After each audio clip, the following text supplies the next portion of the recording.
नमस्कार दोस्तों, आज के इस वीडियो में मैं आया हूँ बेगूसराय टाउनशिप का दुर्गा मेला देखने। यहाँ का दुर्गा मेला बहुत ही खूबसूरत रहता है और इन जगहों पे दुर्गा मेला में बहुत ज़्यादा भीड़ भी रहता है। मानो पूरे बेगूसराय के लोग यहीं पे आके दुर्गा मेला देखते हैं।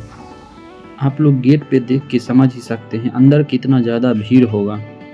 तो चलिए अंदर की ओर चलते हैं, उसके बाद मैं आप लोगों को दिखाता हूँ यहाँ का दुर्गा मेला।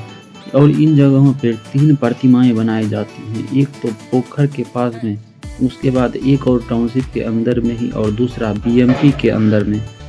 चलिए धीरे धीरे हम उन सभी दुर्गा माताओं के प्रतिमाओं को देखते हैं। टाउनशिप बेगूसराय का सबसे ज़्यादा हाई सिक्योरिटेड एरिया है और बहुत ही ज़्यादा खूबसूरत भी है। इसको दुर्गा पूजा के समय पूरे टाउनशिप को सजा दिया जाता है। यहाँ पे हर एक तरह के मार्केट लगाए गए हैं, फास्ट फूड के दुकान भी लगाए गए हैं और अनेक प्रकार के झूले भी लगाए गए हैं जिससे बच्चे आनंद ले सके।